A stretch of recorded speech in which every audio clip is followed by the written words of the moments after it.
الرحمن الرحیم. خواتین و حضرات السلام علیکم ورحمۃ اللہ وبرکاتہ و مغفرتہ.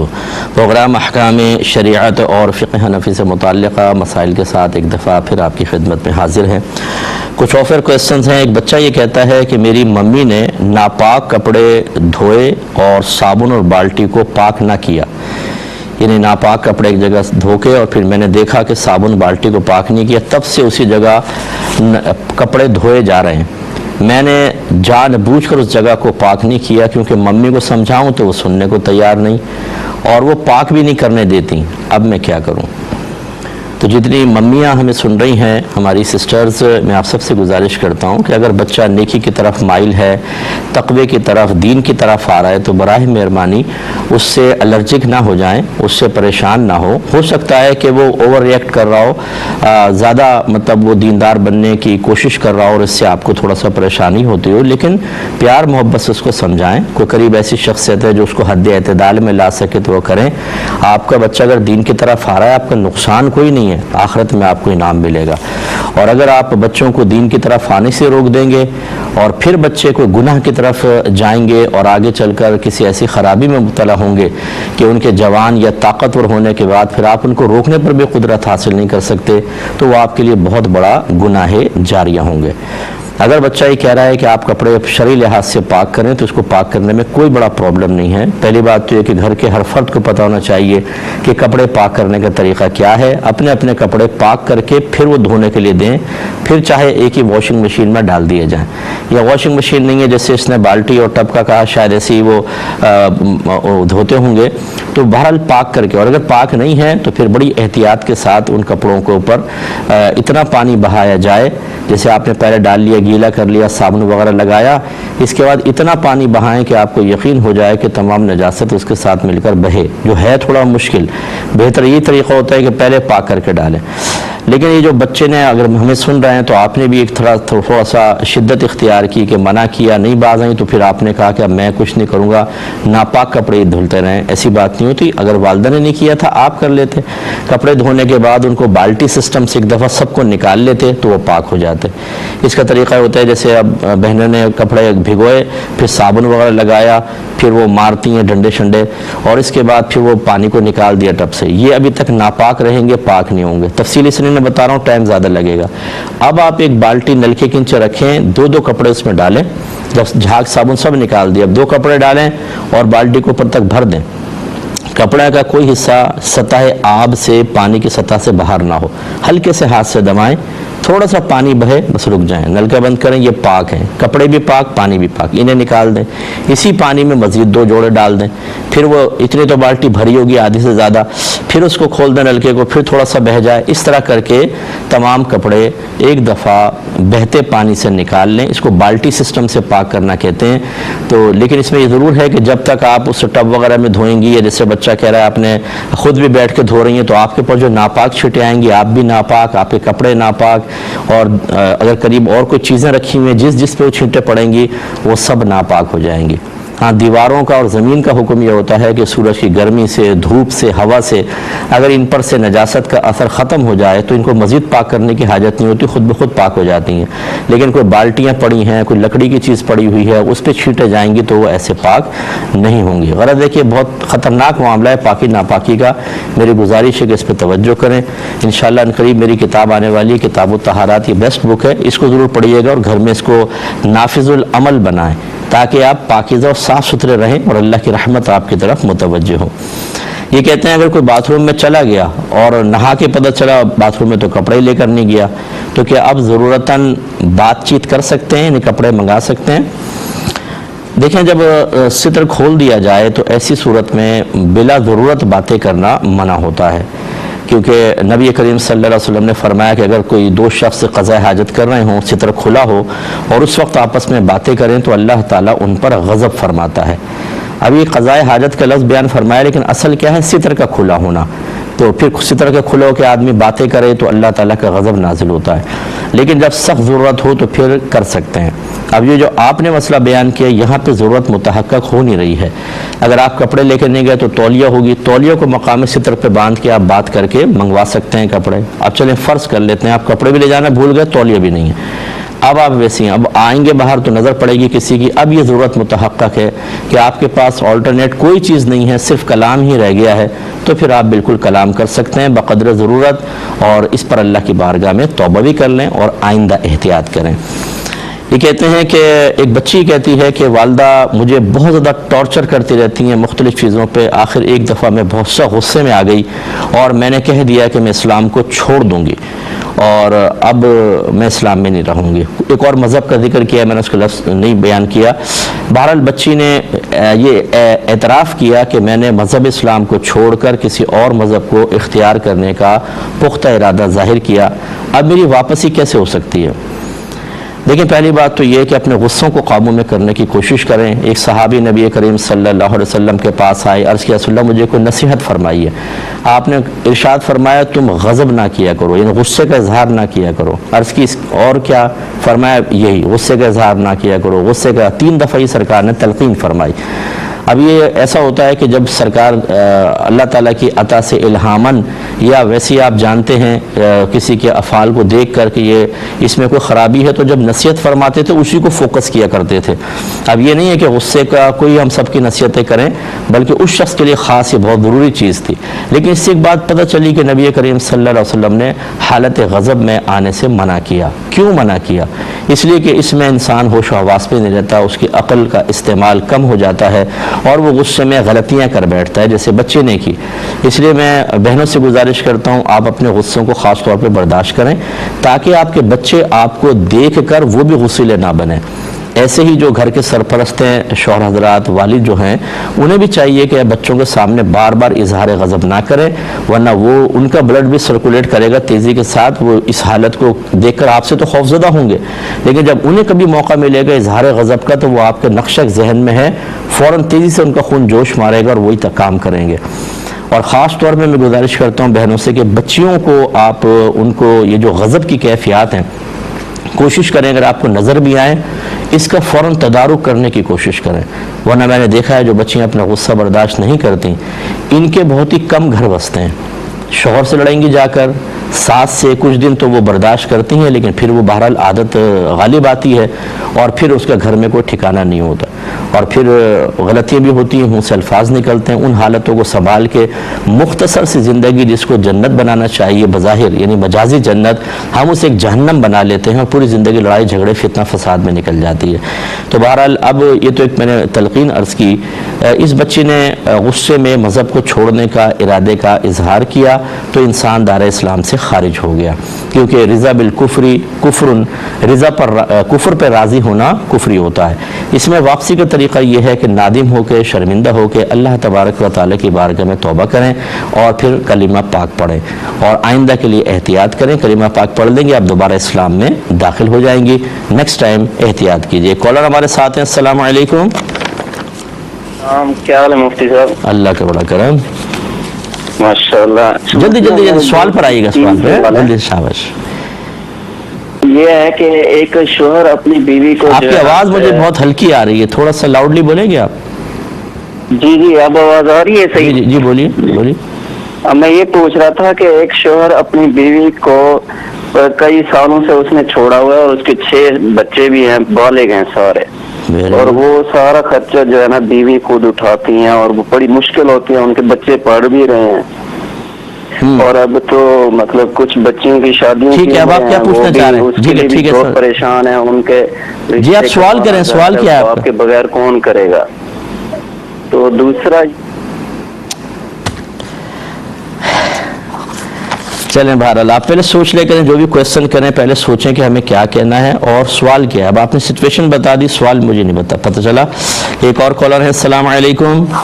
وعلیکم السلام مفتی صاحب۔ جی میرا سوال ہے کہ کھانے میں بال آ جائے تو کھانا کھانے کا یا کھانا گرا دینے کا کیا حکم ہوگا؟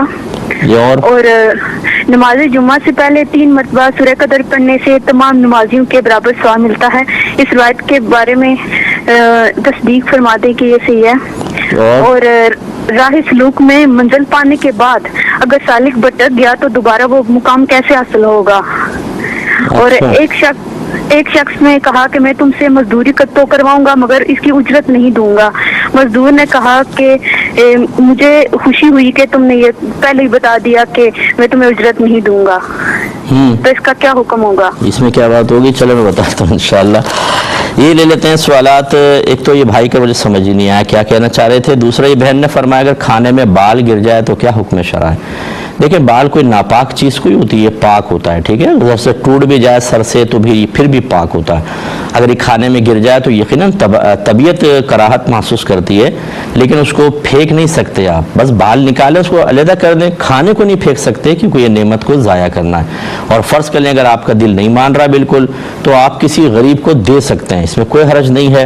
اور ضائع کرنے سے بہتر ہے کہ اس کو بتائے بغیر آپ دے دیں, اس کے لیے تو ایک نعمت ہے, کوئی حرج نہیں ہوگا. اور آپ گناہ گار بھی نہیں ہوں گے کہ جی خود نہیں کھا رہے اور دوسروں کو دے رہے ہیں, کوئی اس میں حرج نہیں ہے. بعض چیزیں ایسی ہوتی ہیں کہ انسان کی طبیعت اس کو لائک نہیں کرتی ہے, وہ بھی تو ہم دے دیتے ہیں. جیسے گھر میں کھانا بنتا ہے اور بچ گیا کھانا اور ہماری طبیعت نہیں چاہ رہی تو ہم کسی اور کو دے دیتے ہیں. تو یہ ضروری نہیں ہے کہ کھانے کو ہم خود کھانا چاہتے ہوں اور کھا سکتے ہوں تبھی کسی کو دے سکتے ہیں, ورنہ نہیں.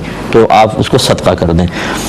ایک مختصر سا بریک لیں گے, ہمیں یقین ہے آپ ہمارے ساتھ ہی رہیں گے. بسم اللہ الرحمن الرحیم. پہلے 2 کالز لیتے ہیں. السلام علیکم.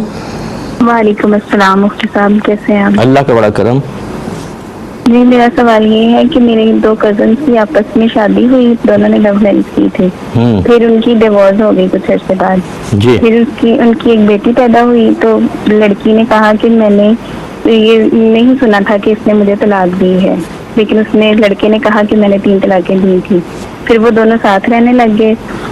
اس کے بعد آپ کا بیان میں نے سنا تھا کہ جی اب آپ کیا پوچھ رہی ہیں, کیا کرنا چاہیے؟ میل جول نہیں رکھنا چاہیے, لیکن میرے سسر نے اپنی بیٹی کی منگنی کر دی اس لڑکی کے بھائی سے, تو وہ مجھے مجبور کرتے میرے سسرال والے کہ میں ان سے ملوں, اور میری شوہر کو بھی کہتے ہیں کہ اگر یہ نہیں ملتی تو اس کے ماں باپ اس کو منع کرتے ہوں گے. تو میں ایسی صورت میں پھر کیا کروں اپنے؟ ٹھیک ہے بہن, میں ابھی آپ کو بتاتا ہوں انشاءاللہ, ابھی عرض کرتا ہوں. ایک اور کالر ہیں. السلام علیکم. وعلیکم. مفتی صاحب میری آواز آ رہی ہے؟ جی آپ کی بالکل کلیئر آواز آ رہی ہے.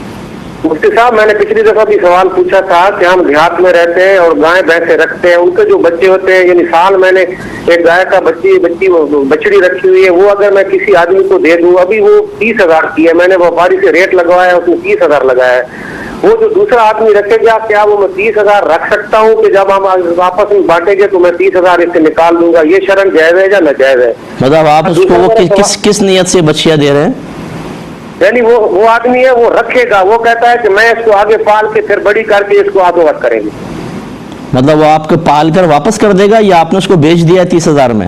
نہیں, میری بات سمجھے نا, وہ آپ واپس نہیں کرے گا, وہ اس کو رکھے گا, جب وہ تیار ہو جائے گی. میں بڑی معذرت چاہتا ہوں, بعض کویسچنز تھوڑا وضاحت طلب ہوتے ہیں, لائن کٹ گئی آپ کی. ایک کسی نے پوچھا کہ جمعے کی نماز سے پہلے سنا ہے جمعے کے دن جمعے کی نماز سے پہلے اگر کوئی سورہ قدر 3 بار پڑھ لے تو اسے تمام نمازیوں کے برابر ثواب ملتا ہے. اس کی فنی حیثیت ہے حدیث کی.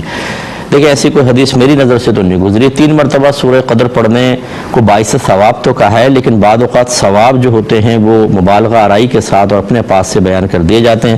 تو بہرحال میری نظر سے ایسی کوئی حدیث اس طرح کی نہیں گزری کہ نمازیوں کے برابر آپ کو ثواب ملے گا.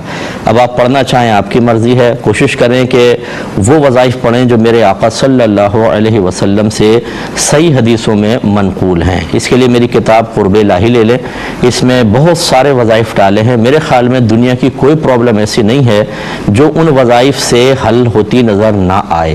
میرے آقا صلی اللہ علیہ وسلم کے بیان کردہ ہیں. کوشش کریں قرآن و حدیث کے قریب آئیں. لوگ اپنے پاس سے بہت ساری چیزیں بنا کر آپ کو وظائف کی کتابوں کے انبار نظر آئیں گے, بازار میں جائیں. یہ خود ساختہ فضائل ہوتے ہیں.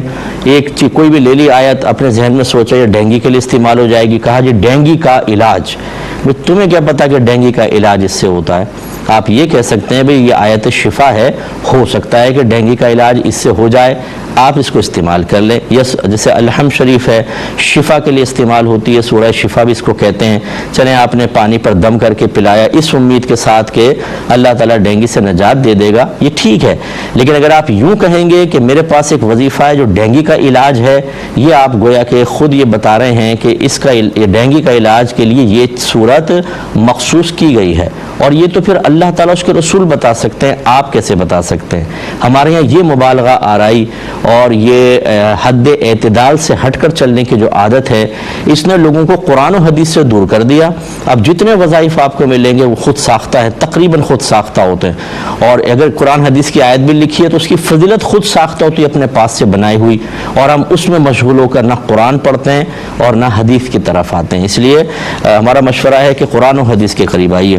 یہ بہن کہتی ہیں کہ کوئی اگر راہ سلوک میں چل رہا ہو اور پھر وہ سالک کوئی منزل پہ پہنچ کر بھٹک جائے تو دوبارہ کیسے اس طرف مائل ہوگا؟ جواب دیتا ہوں، کالر ہمارے ساتھ ہیں۔ السلام علیکم۔ وعلیکم السلام ورحمۃ اللہ وبرکاتہ۔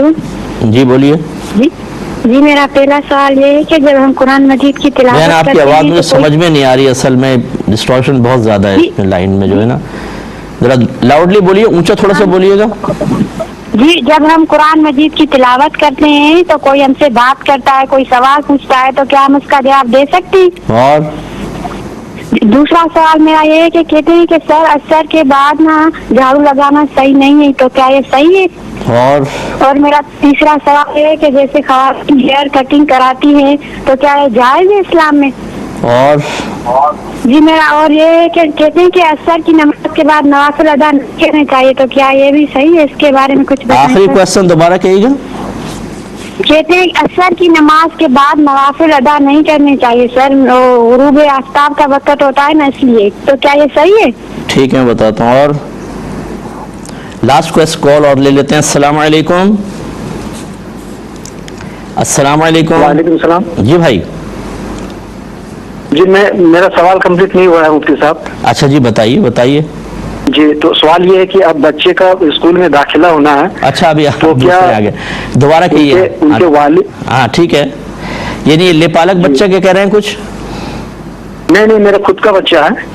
جی بولیے، میں سمجھا جی، تو بھینس اس کا والے نے داخلہ کال کر کروانی لی ہے۔ دوبارہ۔ ہاں آپ بولیے کہ آپ نے بچے کو داخلہ کرانا ہے۔ جی تو اب کیا میں اس کا جو والد کا نام کا جو کالم ہے تو کیا پورا محمد لکھ سکتے ہیں، اور جو زیڈ ہونا چاہیے اوریجنل وہ لکھ سکتے ہیں؟ کیا اس میں کوئی مسئلہ تو نہیں ہے؟ ٹھیک ہے میں بتاتا ہوں انشاءاللہ۔ تو ایک تو دیکھیں بچی نے کویسچن کیا کہ اگر کوئی یعنی تصوف کی لائن پہ چل رہا ہے، وہ اللہ کا قرب حاصل کرنا چاہتا ہے اور کسی منزل تک پہنچا لیکن پھر وہ بھٹک گیا، تو کیا دوبارہ اس منزل کی طرف آ سکتا ہے کہ نہیں، اور کیسے؟ دیکھیں سب سے پہلی بات تو یہ کہ آپ منازل کا آپ تعین کیسے کر سکتی ہیں؟ بعض اوقات ایسا ہوتا ہے کہ ایک آدمی آتا ہے دین کی طرف، وہ چاہتا ہے کہ اللہ کا قرب حاصل ہو، لیکن جب تک کوئی پیر کامل نہ ہو یا کوئی ایسی کتاب، جیسے میں نے آپ کو عرض کرتا ہوں، آپ قرب الہی میری کتاب ہے وہ آپ لیں، تصوف کے موضوع پر ہے، اللہ تعالیٰ مجھے عجب و خود پسندی سے بچائے۔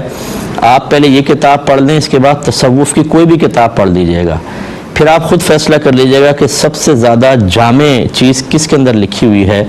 پہلے بزرگان دین کی جو کتابیں ہیں وہ ہماری کتاب سے افضل ہیں اور وہ بزرگ ہم سے افضل ہیں، لیکن انہوں نے اپنے زمانے کے اعتبار سے کتابیں لکھیں۔ اب اس وقت جو تصوف کس انداز سے اس کو اختیار کیا جا سکتا ہے، یہ آپ ہماری کتاب پڑھیں گے تو آپ کو پتہ چلے گا، ورنہ آپ پچھلی کتابوں پہ چلنے کی کوشش کریں گے تو یہ موجودہ دور کے تقاضے آپ کو چلنے نہیں دے سکتے ہیں اور آپ بالکل رک جائیں گے۔ تو اب اکثر ایسی ہوتا ہے کہ ہم خود کچھ مطلب جیسے کسی نے عبادات شروع کی اور اچھے خواب نظر آنے لگے، وہ سمجھتا ہے یہ منزل مل گئی مجھے، ایک منزل تو حاصل ہوئی، اس سے منزل کا کیا تعلق ہے؟ اس میں تو شیطانی مداخلت بہت زبردست قسم کی ہو سکتی ہے۔ اس لیے یہ اتنی بڑی بڑی باتوں کے بجائے آپ ہماری کتاب لے لیں اور اسٹیپ وائز اس میں 13 کمال ہیں، پہلے کمال کو اختیار کریں، پھر دوسرا، پھر تیسرا، پھر چوتھا، اس میں رکاوٹوں کے بیان بھی ہیں، ان کو عبور کرنا، پھر آپ ایک خاص فنا فی المرشد کی منزل تک پہنچیں گے۔ یہ آپ منزل کہہ سکتے ہیں، وہ بھی جب آپ سب پہ عمل کریں۔ اس کے بعد دعا کریں کہ میں 2 اور حصے اس کے کمپلیٹ کرنا چاہتا ہوں، فنا فی رسول کا اور فنا فی اللہ کا۔ اگر یہ ہو جائیں تو پھر یہ کمپلیٹ تعلیمی نصاب ہو سکتا ہے، روحانی تعلیمی نصاب۔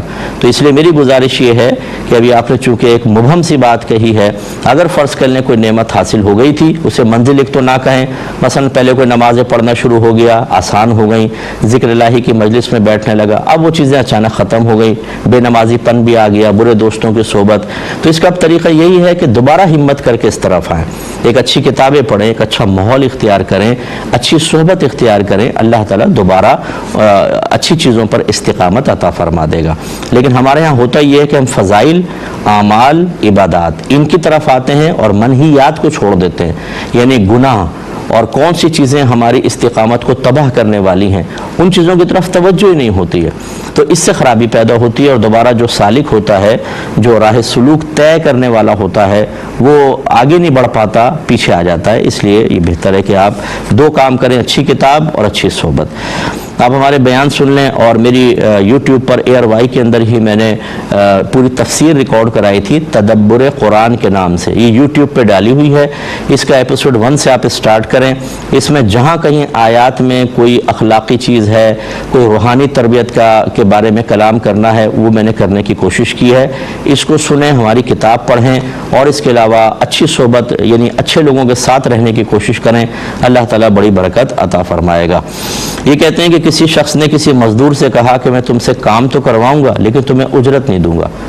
تو مزدور نے کہا مجھے خوشی ہوئی کہ آپ نے یہ بات کہہ دی. اب اس میں کیا پوچھنا چاہ رہے تھے کہ کیا بغیر اجرت کے وہ کام کروا سکتا ہے کہ نہیں. تو بہرحال مسئلہ یہ ہے کہ جب ایک مزدور سے آپ اس کا ٹائم لے رہے ہیں، وہ غریب آدمی ٹائم دے گا، اور آپ نے میں اجرت نہیں دوں گا. ایک ہے کہ میں اجرت دے نہیں سکتا ہوں، یار ریکویسٹ ہے میرا کام کر دو، پیسے نہیں دے سکتا، میں غریب آدمی ہوں، یہ ایک الگ چیز ہے. لیکن پیسے نہیں دوں گا یہ غلط ہوتا ہے. جب آپ نے آدمی نے کام کیا ہے تو کریں. لیکن بہرحال اگر مزدور آپ کی اس بات کو سن کر کہتا ہے چلیں ٹھیک ہے میں ویسے ہی کام کر دیتا ہوں چاہے اجرت نہ دیں، تو آپ کے لیے کام کروانا جائز، اور اس کے ساتھ کوئی ظلم اور زیادتی نہیں کہلائے گی.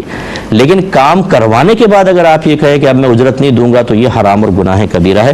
اس میں ذرا احتیاط کرنی چاہیے. یہ کہتے ہیں کہ ہمارے کزنس کی لو میرج ہوئی آپس میں، پھر طلاق ہو گئی. اور اکثر لو میرج کا یہی انجام ہوتا ہے، کیونکہ لو میرج کے اندر ہم ڈیپلی جانے کی کوشش ہی نہیں کرتے، ظاہر کو دیکھتے ہیں، آنکھیں، ہونٹ، باتیں، اٹھلانا، ادائیں، زلفیں، اور اسی طرح لڑکے کا پیسہ، اور اس کے بعد ملمہ کاری، اپنے اوپر ہزارہ پردوں کے اندر رہ کر سامنے والے کو متاثر کرنے کے لیے اپنے آپ کو ہیرو بنا کے پیش کرنا. وہاں سے ہیروئن آ جاتی ہے، شادی ہو جاتی ہے. اس کے بعد جب یہ ریاکاری کے برقعے ہٹتے ہیں تو پھر اصلی روپ سامنے آتا ہے، اور اکثر شادیاں ناکام ہو جاتی ہیں. وہاں یہ بھی ہوا.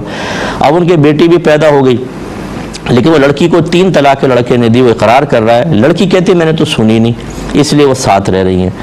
تو یہ یاد رکھیں کہ مرد کا طلاق دیتے ہوئے نہ تو گواہ ہونا لازم ہے، نہ بیوی کے سامنے کہنا لازم ہے، نہ بیوی کو سننا لازم ہے، نہ بیوی کا پاک حالت میں ہونا لازم ہے، نہ بیوی کا پیگننٹ نہ ہونا لازم ہے. ہر صورت میں طلاق ہو جاتی ہے. 1 طلاق دے، 3 طلاق دے، تنہائی میں دے، گواہوں کے سامنے اکیلے دے دے، بیوی پیگننٹ ہے، بیوی حالت حیض میں، سب صورتوں میں طلاق واقع ہو جاتی ہے. لہذا اس لڑکی کا ایک حرام قطعی کو اپنے لیے حلال کرتے ہوئے غیر شرعی یہ بات کہنا میں نے تو سنی نہیں. اب اس بچی سے پوچھیں کہ تم نے یہ مسئلہ کہاں سے نکالا کہ میں نے طلاق نہیں سنی تو نہیں ہوئی؟ کہاں سے نکالا آپ نے؟ یعنی اپنے لیے ایک حرام زندگی کا انتخاب کرنے کے لیے، اور یہ ایسی خطرناک زندگی ہے، ساتھ رہیں گے حرام. اگر جسمانی تعلق ہوگا تو زنائے خالص، اور پیدا ہونے والے بچے ولد الزنا کہلائیں گے، جس کا اس شخص سے نسب ثابت نہیں ہوگا. میدان محشر میں صرف ماں کے نام سے پکارے جائیں گے، اور سننے والے سمجھ جائیں گے کہ یہ جائز بچہ نہیں ہے. تو یہ کہاں سے نکالا؟ ساتھ رہنے لگ گئے. اتنی بڑی جرأت ہے یہ. تو جتنے خاندان کے لوگ ان کے اس ناجائز ساتھ رہنے سے راضی ہیں، راضی رہنے کا مطلب میل جول شروع کر دیا، ہنسی مذاق ٹھٹے، ان کے غم میں شریک ہو رہے ہیں، خوشی میں انہیں اپنے غم خوشی میں بلا رہے ہیں، یہ سب کے سب بروز قیامت قابل گرفت ہوں گے. آپ کا مذہب اتنا معمولی ہو گیا کہ آپ اپنی مرضی کے مطابق کوئی فیصلہ کر کے اللہ اس کے رسول کو معاذ اللہ ثم معاذ اللہ اور ان کے احکام کو ایسا سائیڈ میں کر دیں کہ جیسے انتہائی معمولی چیزیں ہیں. تو پھر جو اللہ اس کے رسول کو یا ان کے احکام کو معمولی سمجھتا ہے اور اپنی حرکتوں سے اس کا مذاق اڑاتا ہے، بظاہر ان کے لیے دردناک موت کا پیغام ہے، ان کے لیے شدید ترین عذاب قبر ہے، ان کے لیے میدان محشر میں وہ ذلت و رسوائیاں تیار ہیں کہ الامان والحفیظ.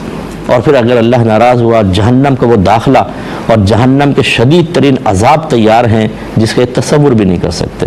یہاں تو ہم جیسوں کو 10 گالیاں سنا دیتے ہیں اگر ہم کوئی شرعی حکم بیان کریں.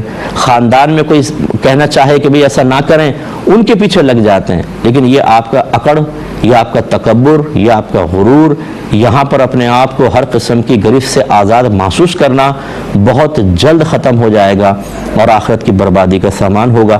اس پر مزید تھوڑا سا کلام ہے لیکن ایک مختصر سا بریک ہے، اس کے بعد انشاءاللہ میں اس کو کمپلیٹ کرتا ہوں. بسم اللہ الرحمن الرحیم. تو آپ کی خدمت میں گزارش کر رہے تھے کہ یہ کزنز نے شادی کی، لو میرج طلاق ہوئی اور لڑکے نے تینوں طلاقوں کا اعتراف کیا ہے، تو ان کا ساتھ رہنا گناہ تھا.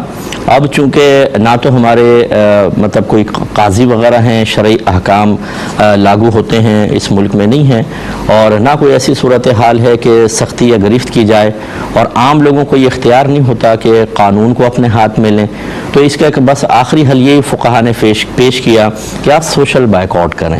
آپ ایسے لوگوں کو بالکل چھوڑ دیں، نہ ان سے کلام کریں. وہ اگر کسی جگہ تقریب میں نظر بھی آئیں، آپ سائیڈ میں ہو جائیں، ان سے بالکل بات نہ کریں، تبھی تو ان کو گناہ کا احساس ہوگا. اور یاد رکھیں اگر آپ نے ایسا نہیں کیا تو یہ چیز آپ کے بچوں کے اندر سرایت کرے گی اور وہ بھی طلاقیں دے کر ساتھ رہنا شروع کریں گے. ایک مچھلی سارے تالاب کو گندا کر دیتی ہے، تو ایسوں کو سے دور رہنا لازم ہے. اب انہوں نے کہا کہ میرے سسر نے، بچی کہہ رہی ہے میرے سسر نے اپنی بیٹی کی شادی اسی لڑکی کے بھائی سے کر دی ہے، منگنی کی ہے، تو ہم جائیں یا نہ جائیں. دیکھیں آپ کے لیے جانا تو مسئلہ نہیں ہے، اور آپ کے سسر نے کوئی غلط کام نہیں کیا. اس لڑکی کے بھائی کا لڑکی کے اس جرم سے کیا تعلق ہے؟ ہاں اگر وہ بھائی اس لڑکی کے ساتھ میل جول رکھتا ہے، ان کے ساتھ اٹھتا بیٹھتا ہے، تو سسر صاحب کو احتیاط کرنی چاہیے تھی کہ ایسے گھر میں کیوں اپنی بچی دے رہے ہیں کہ جہاں وہ لڑکی لازم اس نند ہے وہ اس سے بات کرے گی، اسے دیکھے گی، ایک غلط زندگی گزارنے والی کے ساتھ رہے گی، تو اس کی نگاہوں میں بھی احکام شرع کی پابندی بالکل معمولی اور سطحی قسم کی ہو جائے گی، اور وہ بھی خراب کرے گی، کام خراب کرے گی. میرے خیال میں اپنی آخرت، اپنے بچوں کی آخرت کو سنبھالنا، ان کے لیے کوئی پروٹیکشن کا سامان فراہم کرنا، یہ ماں باپ کی ذمہ داری ہوتی ہے، اور آپ ہی اگر بے پرواہ ہو جائیں گے تو آگے معاملہ خراب ہوگا. لیکن بہرحال اگر آپ کے سسر نے کیا تو آپ دونوں سوشل بائیکاٹ کر سکتے ہیں. اس شادی کا بھی کہ اگر وہ بھائی اس سے ملتا جلتا ہے اور وہ لڑکی بھی آئے گی وہاں پر اور عورتوں کے اندر وہ جرت پیدا کرے گی کہ تم بھی 3 طلاقیں لے کر میری طرح ایک ناجائز زندگی گزار سکتی ہو، تو آپ دور رہیں. اس میں کوئی آپ کے لیے گرفت نہیں ہے. آپ کے شوہر اگر والد صاحب سے کہتے ہیں کہ میں نہیں آؤں گا اس شادی کے اندر، بالکل گناہ گار نہیں ہوں گے، چاہے والد صاحب ناراض ہوں. اگر وہ لڑکی بھی اس میں آئے گی اور وہ اس لڑکا اپنی بہن سے ملتا ہوگا، اگر نہیں ملتا وہ بھی سوشل بائیکاٹ میں ساتھ ہے، پھر تو کوئی حرج نہیں ہے، پھر آپ لوگ جا سکتے ہیں. اب وہ لڑکی زبردستی شادی کے اندر آ جائے، بھائی راضی نہیں ہے لیکن پھر بھی آ گئی، تو ٹھیک ہے، وہ تو پھر آپ کا کوئی مسئلہ نہیں ہے. امید ہے کہ آپ بات سمجھ گئے ہوں گے. تو پھر میں اس میں اس سوال کو شامل کر کے مکمل جواب دے دوں گا. اس وقت تک کے لیے اپنے میزبان کو، ہماری کیو ٹی وی کی پوری ٹیم کو اجازت مرحمت فرمائیں. آپ ہمارے لیے دعا کیجیے، ہم آپ کے لیے دعا گو ہیں کہ اللہ تبارک و تعالی ہمیں دین پر استقامت عطا فرمائے، دین کو اہمیت دینے، اللہ تعالیٰ اس کے رسول کے احکام کو فوقیت دینے کی توفیق عطا فرمائے. آمین. وآخر دعوانا ان الحمد للہ رب العالمین.